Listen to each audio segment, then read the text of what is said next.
चले आप लोग, उम्मीद करता हूँ यार सब बढ़िया ही होगा। आज हम लोग एक ऐसे टॉपिक पे गप्पे मारने वाले हैं जिसके बारे में सोचते ही सबको नींद आ जाती है। आजकल का कोई भी इंसान इस टॉपिक पे 1 घंटे बात कर नहीं सकता। तो आज हम लोग बात करेंगे हमारे प्यारे एजुकेशन सिस्टम के बारे में। जैसे जैसे हम बच्चे से बड़े होते जाते हैं ना, हमें धीरे धीरे पता चलता जाता है कि हमारी दुनिया कितनी भैरंड है। 10th क्लास तक तो लाइफ एकदम मक्खन चलती है, एकदम जन्नत जैसी। किसी भी चीज की टेंशन नहीं, चारों तरफ बस हरियाली हरियाली। घर आओ, टीवी के सामने बैठ जाओ और फिर बाहर जाके दोस्तों के साथ फालतू की मजे वाली गेम्स। पिट्ठू गिराम, पोसंपा भाई पोसंपा, छुपन छुपाई, छुआछूत की बीमारी, वो थे भाई दिन तो।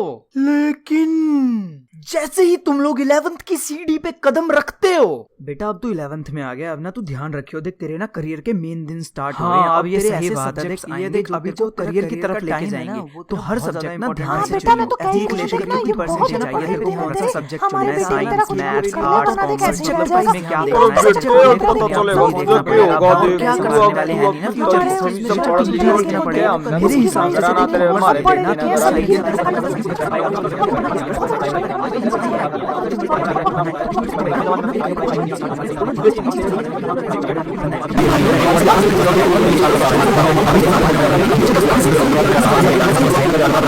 टेंथ का रिजल्ट आते ही तो आस पड़ोस वाले बच्चे की लेनी देनी कर देते हैं। इनका अपना बेटा पान वाले के पास छल्ले बना रहा होता है, लेकिन ये हमको सजेशन देने के लिए हमारे पूरे 2-3 घंटे बर्बाद कर देते हैं। अब आजकल की सोसाइटी की थिंकिंग ऐसी हो रखी है कि बच्चा अगर साइंस लेके पढ़ रहा है तो ही वो इंटेलिजेंट है। अगर तुमने आर्ट्स कॉमर्स ले ली तो तुम्हारे में दम नहीं है कुछ करने का। अबे इसी थिंकिंग की वजह से मेरे जैसे बच्चों के जिंदगी की एल लग जाती है। जैसे तैसे कोई भी बच्चा 11th 12th निकाल लेता है बस। लेकिन उसके बाद जब बच्चा 12th के बाहर आता है और दीन दुनिया देखता है तो उसकी फट के हाथ में आ जाती है। उसे समझ में आ जाता है दुनिया में कोई अपना नहीं है। साले अपने यहाँ आधे से ज्यादा कॉलेज वाले तो अपने कॉलेज को दुकानों की तरह खोल के बैठे हैं। हर जगह बस दुकानें खुली हुई हैं जहाँ पर बिना जान की मूर्तियां तैयार की जा रही हैं। बस दीन दुनिया देख के जब बच्चे की फट जाती है तब भी वो सोचता है चलो एक बार ट्राई ही मार लें। फिर उसके धक्के लगते हैं अलग अलग कॉलेज में, जहाँ पर जाकर उसको सबसे बड़ा चांटा पड़ता है रिजर्वेशन सिस्टम का। उसके बाद उसे एहसास होता है कि जितनी 12 साल की मैंने मेहनत करी है वो सब वेस्ट है। मेरे साथ दुनिया गेम खेल रही थी। ये रिजर्वेशन सिस्टम हमारी जिंदगी के साथ ऐसे खेलता है जैसे सीसॉ पे बच्चे खेलते हैं। जब बच्चा देखता है ना कि मेरे तो 75% आए हैं, मुझे एडमिशन नहीं मिला, लेकिन बगल वाले के 42% है और उसे अभी अभी रूम में लेके गए हैं ताकि वो एडमिशन का फॉर्म भर दे, तो भाई दिल पे लगती है। एक पल को तो माइंड में ऐसी बात आ जाती है कि साला मैं कहाँ पैदा हो गया। मोस्टली बच्चों की इतनी फट जाती है, इतनी फट जाती है कि उनके पास बस एक ही रास्ता होता है,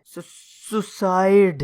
बेसिकली तो मैं इन बच्चों को कायर कहूंगा एकदम, क्योंकि सुसाइड किसी भी प्रॉब्लम का सॉल्यूशन नहीं है। लेकिन फिर भी आईआईटी में फेल होने वाले बच्चे दबा के छलांगे मार रहे हैं बिल्डिंगों से। अगर मैं अपने पॉइंट ऑफ व्यू की बात करूं तो मुझे लगता है कि हमारे यहाँ के बच्चों को जितनी नॉलेज चाहिए होती है वो उसे 10th क्लास तक बिल्कुल मिल जाती है। चलो 11th 12th में भी तुम्हारे माइंड की इंटेंसिटी वो बहुत ज्यादा बढ़ा देते हैं, बहुत बढ़िया, कोई बात नहीं, 12वीं तक कर लो। लेकिन उसके बाद जो तुम्हारे साथ खेल खेला जाता है ना, वो बहुत ही भैरंड है। हर कॉलेज में पढ़ने वाले बच्चे को पता है कि उसे 3-4 सालों में कौन सी नॉलेज मिल रही है। 12th के बाद तो बस एजुकेशन नंगा नाच करती है हमारे सामने, और आधा हमें ये टेक्नोलॉजी ने बिगाड़ रखा है। कॉलेज में पढ़ने वाले स्टूडेंट्स की सक्सेस रेशो 5/95% है। 100 में से 5% ऐसे स्टूडेंट होते हैं जिनके पास डिग्री होती है और वो सक्सेसफुल हो जाते हैं। वरना तो तुम लोगों को इतना बताने की जरूरत नहीं है, तुम लोगों को खुद भी पता है, सड़कों पे घूम रहे हैं सारे इंजीनियर्स। हमारे यहाँ पे एजुकेशन का मतलब सब कॉलेज और स्कूल वालों के लिए सिर्फ इतना है कि उन्हें अपना सिलेबस कंप्लीट कराना है, साल में 2-3 बार टेस्ट ले लेने हैं, पीटीएम रखनी है, पेरेंट्स से शिकायत करनी है, बच्चा उनके दिए हुए असाइनमेंट और प्रोजेक्ट को नहीं ला रहा तो उन्हें नीचे बिठाना है या पनिश करना है, और बच्चों के सामने सेक्स नाम के टॉपिक को सामने आने से रोकना है। जिस चीज की वजह से दुनिया में सबसे ज्यादा प्रॉब्लम्स हैं, हर स्कूल के टीचर्स बस इसी वर्ड को अवॉइड करने की कोशिश करते हैं, और फिर बच्चा बाहर की दुनिया से इसी वर्ड के रिलेटेड सारी नेगेटिव चीजें अपने माइंड में रख लेता है। भाई बच्चा बिगड़े क्यों नहीं, किसी ने सही रास्ता इसके रिलेटेड उसे दिखाया ही नहीं कभी। और फिर पेरेंट्स सोचते हैं हमने तो यार अच्छे स्कूल में डाला था, पता नहीं कैसे बिगड़ गया। पेरेंट्स बच्चों को स्कूल भेज देते हैं और फिर ये सोचते हैं चलो हमारा बच्चा स्कूल जा रहा है, वो सब कुछ सीख लेगा कि दुनिया में खान पीन कैसे चल रहा है, रहना खाना कैसे है, दुनिया कैसे चल रही है, हमारा बच्चा सब कुछ सीख जाएगा। लेकिन पूरी 12th क्लास तक बच्चे को सिर्फ इस चीज की टेंशन खाई जाती है कि sine theta upon cos theta equal to tan theta होता है। वो इस चीज को याद कैसे रखे। बच्चे 12th क्लास पढ़ के बाहर आ जाते हैं, लेकिन उन्हें ये नहीं पता होता कि हमें वोट कैसे डालना है, हमारा लाइसेंस कहां पर बनेगा, कैसे बनेगा, किसी भी बिजनेस को कैसे चलाते हैं, इंपॉर्टेंट डॉक्यूमेंट्स कौन कौन से हैं। अगर हमें पूरी जिंदगी बिना किसी प्रॉब्लम के जीनी है तो कौन कौन से डॉक्यूमेंट हमारे लिए जरूरी होंगे, जमीन के कागजात कौन कौन से होते हैं, अगर हमें कोई भी चीज बाय करनी है तो किस तरीके से बाय करनी है, अगर हम जमीन खरीद रहे हैं तो किस किस चीज का ध्यान रखें। अगर कोई स्कूल या कॉलेज का टीचर ऐसी कोई चीजें सिखाने की कोशिश भी करता है तो उसके सामने सबसे बड़ी प्रॉब्लम खड़ी हो जाती है कि सर जी आपको तो सिलेबस भी कराना है, 2 महीने का टाइम रह गया बस। और अगर वो ये कर पाने में फेल हुआ तो स्कूल वाले कॉलेज वाले उस टीचर को बाहर फेंक देते हैं। तो बताओ कोई भी बच्चा कैसे लेगा नॉलेज। जितनी भी उसे इस टाइप की नॉलेज मिलती है वो उसे 12वीं के बाद बाहर घूमने से मिलती है, जब वो अलग अलग आदमियों में बैठता है, दोस्तों में बैठता है, उसके पेरेंट्स या और कोई उसे समझाता है। तो अगर हम स्कूल से बाहर आए तो हमने क्या सीखा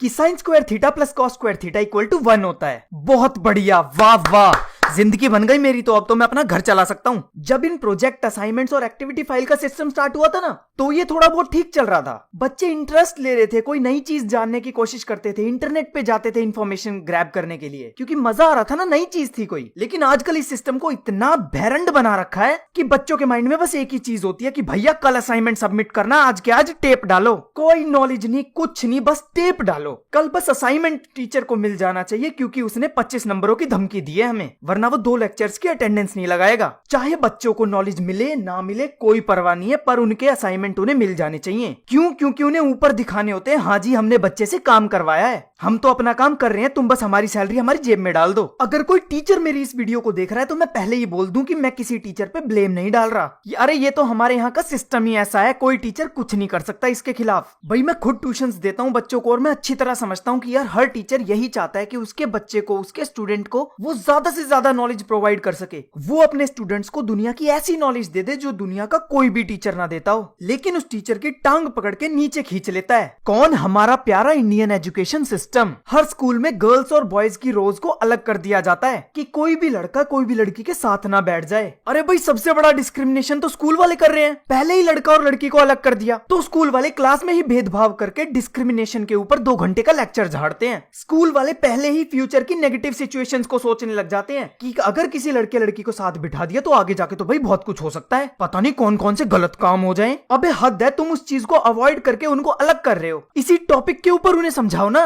इसी एज पे बच्चों का माइंड ऐसा होता है जब वो पूरी समझने की क्षमता रखते हैं, लेकिन ये पार्ट बच्चों को कब समझाया जाता है? जब वो बिल्कुल बिगड़ जाता है कॉलेज लाइफ में। इसी नॉलेज ना मिलने के कारण अधिकतर लड़कों को अपने पेरेंट्स से ज्यादा 2 महीने की गर्लफ्रेंड पे भरोसा होने लग जाता है। उस बच्चे पे इल्जाम लगाया जाता है कि ये बच्चा तो बिगड़ा हुआ है। अरे कोई खड़ा होके ये भी तो बोलो कि उसका बेस किसने खराब करा है? उसकी संगत ने, उसके एनवायरनमेंट ने, उसके स्कूल ने। क्योंकि बचपन में सबसे ज्यादा टाइम कोई भी बच्चा अपने स्कूल में बिताता है। ये सब करा कराया कहीं ना कहीं जाकर हमारे इंडियन एजुकेशन सिस्टम पे जुड़ता है। जिस हिसाब से हमारी आजकल की एजुकेशन चल रही है, हमारा यूथ बहुत ज्यादा खतरे में है। सिर्फ एक बहुत बड़ी रेस चल रही है, उसमें हमें दौड़ाया जा रहा है और पीछे से हंटर चलाए जा रहे हैं। आजकल के भतेरे बच्चों पे डायलॉग मारे जाते हैं कि अबे तू इतना बड़ा हो गया, तेरे को कुछ भी नहीं करना आता। अरे ये भी तो देखो उसके बेस की क्या धज्जियां पीटी गई हैं। बच्चे को उसकी उम्र से कंपेयर किया जाता है। अबे तू 22 साल का हो गया, कुछ कर ले। अबे तू 23 साल का हो गया, तेरे को ये भी नहीं आता। अबे यार ये भी तो देखो पुराने जो 20 साल है उसने वो कैसे बिताए हैं, कितने प्रेशर में रह के बिताए हैं, कितने गंदे एनवायरनमेंट में बिताए हैं। हमारे यहाँ के एनवायरनमेंट में इतनी ज्यादा नेगेटिविटी फैल गई है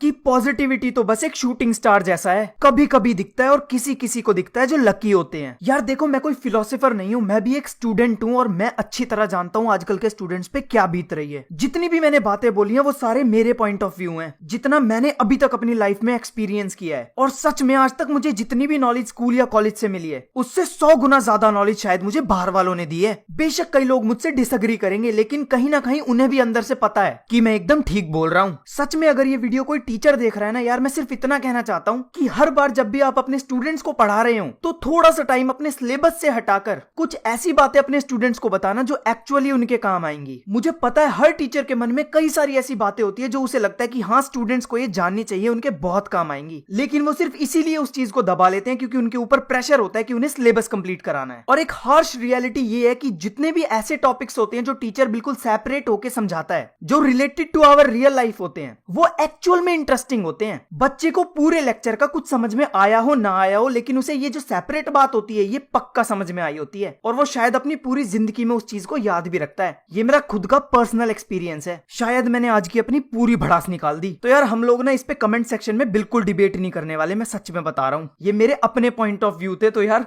गैंग वैंग बना के ना मुझे मारने मत लग जाना। अगर तुम लोग मेरी बात से सहमत हो तो बस इस वीडियो को एक छोटा सा थम्स अप दे दो, मुझे भी तो पता चले यार कितने लोगों की आप बीती बिल्कुल मेरे जैसी है। और अगर आपको लगता है कि आपके किसी फ्रेंड को या फिर आपके किसी रिलेटिव या रिलेशन में कोई है, या आपका कोई टीचर है जिसे आप ये बातें बोलना चाहते हो, तो यार कोई दिक्कत नहीं है, शेयरिंग और टैगिंग का ऑप्शन तो हर जगह होता है, कर दो शेयर, मैं आपके लिए ये सारी बातें बोल सकता हूँ। तो बस यार आज की वीडियो में बस मुझे इतना ही कुछ बोलना था। मैंने अपनी सारी भड़ास निकाल ली। मैं एक मोटिवेटर हूँ या नहीं ये तो मुझे नहीं पता, लेकिन मैं एक मैसेज देना चाहता हूँ छोटा सा, कि अगर तुम किसी जगह पर हो और वो जगह तुम्हें पसंद नहीं आ रही, तुम्हें कोई नॉलेज नहीं मिल रही, तो वहां से चलते बनो यार। तुम लोग कोई पेड़ नहीं हो जो वहीं पे गड़े रहोगे। ये लाइन कहीं पढ़ी थी मैंने और बहुत अच्छी लगी थी, इसलिए शेयर कर दी। बाकी यार मैं चलता हूँ यार, फनी कंटेंट भी तो बनाना है, उसमें ही तो मजा आता है मुझे। हाँ, आप लोग मेरी वीडियोस ऐसे ही देखते रहना और अपना ख्याल रखना यार। Good bye.